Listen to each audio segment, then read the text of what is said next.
Realtree's Midwest Whitetail is brought to you by Ozonics, Redneck Blinds, Wasp Archery, Spot Hog Releases, RTP Outdoors, America's Best Bowstrings, Hoyman Tree Saws, and Realtree.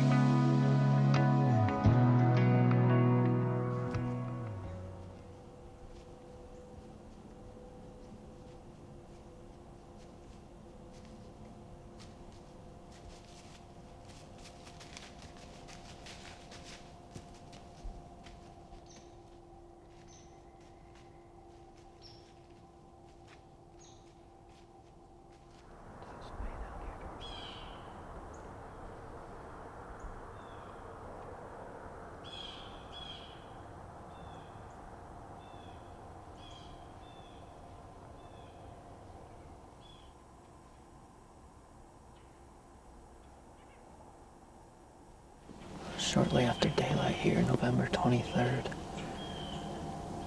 We are hunting a different property than where we were yesterday, targeting a different buck. And we are definitely pushing the envelope this morning. First of all, this tree that we're in has hardly any cover. We hung this set in the dark this morning. And second of all, the wind is just kind of, almost non-existent. It's light and variable, and our set's just floating around all over. This is a spot that the wind might swirl anyways, but it's especially bad this morning. I was hoping to get some thermal help, but it stayed cloudy, and the temperature really hasn't changed at all. But the good news is we've seen probably close to 10 deer already, a few different bucks. So, and I've been able to shoot close to 75% of them that have come through, so that's good. We're really targeting just one buck in here this morning. I know he's been in this area within the last week and a half. Probably haven't checked cameras that recently. But he was over here on the scrape, just to my right, at like 8 in the morning. And I know this is pretty close to the area he uses most often on this property, so hopefully we can lay our eyes on him. I have not ever seen him in person, just trail cam pictures. But the deer are moving right now.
I did a short rattling sequence and got interrupted by a buck running in, and then here comes 4 or 5 more.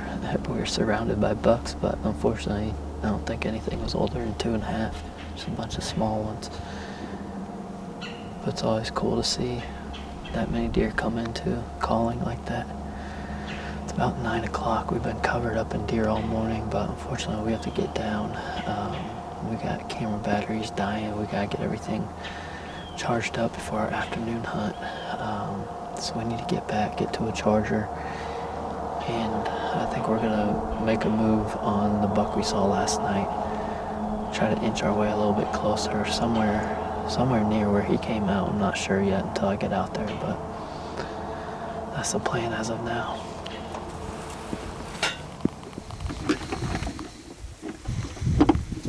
Alright, we're set up back on the same pig cornfield that we were on last night and saw all those deer. The difference is where that buck came out and the majority of the deer, we were about 525 yards away last night. And now we are about 225 yards. So we closed the distance 300 yards. This is about as close as we can get on a westerly wind. I don't love the setup. I'm hoping we can lay eyes on him again. But with this wind and this tree, it's just so far off the field. And my concern is if I call to him, it's going to be so easy for him to get downwind because there's this big buffer strip between us and the field. And so not only is it going to push that shot distance out further, it pushes the deer out further if he's going to circle downwind. We're not going to be able to shoot him before he gets downwind. So we'll see how it all plays out tonight. Let's start with just seeing him again. And then we can go from there. But if he does the exact same thing as last night, we're going to be in a little bit of a predicament on how to get him in. But at least we found a tree up here. I'm happy.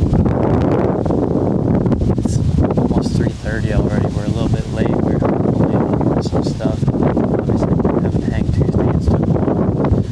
The deer started moving just a little bit before 4 last night. So let's settle in and see how it goes.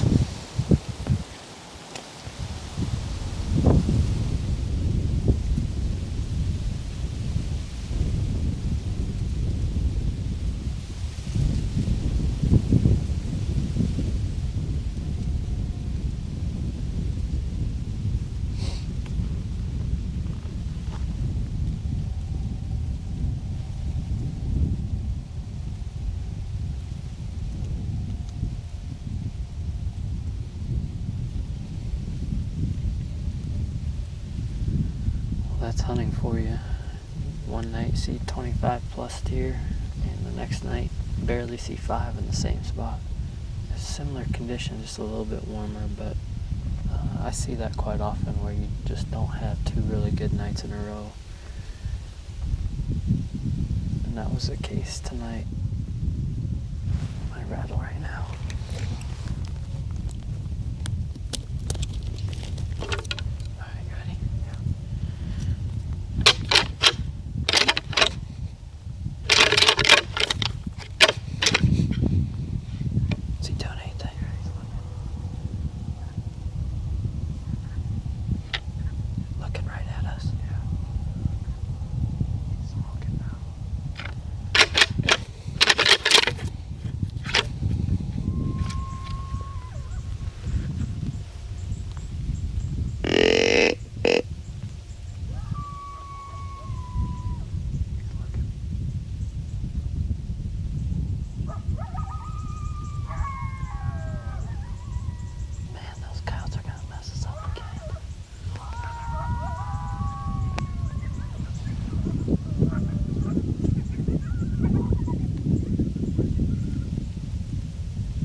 He's gonna do exactly what we didn't want. Gosh, he's gonna go that way, dude.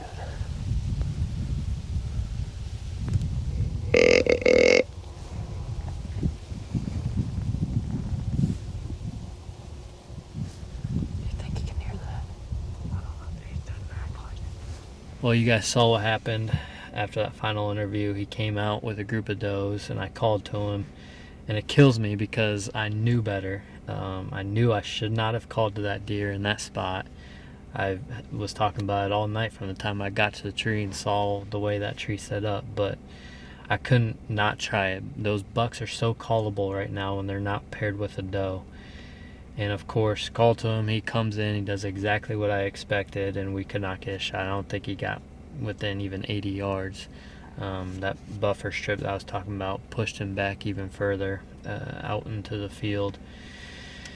And he busted us, or I think he busted us. He got downwind and he ran out in the field, and he stood there for a long time, a couple hundred yards away. But the one positive is he started feeding after that, and he fed his way all the way back to that group of does and seemed pretty relaxed by the time that it got dark. So hopefully that's not our last encounter with that buck.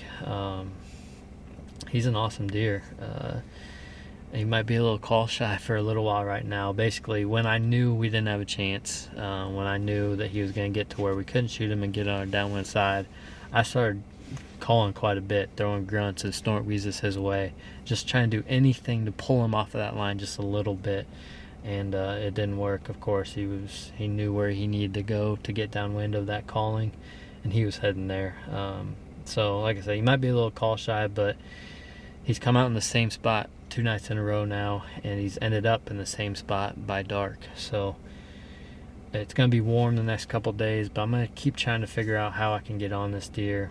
It's another challenging property to hunt because there's not a lot of options, a lot of open cover. So potentially hunting on the ground is an option, but we'll see. It's another exciting cat and mouse game, and we'll see if we can get it done on this deer.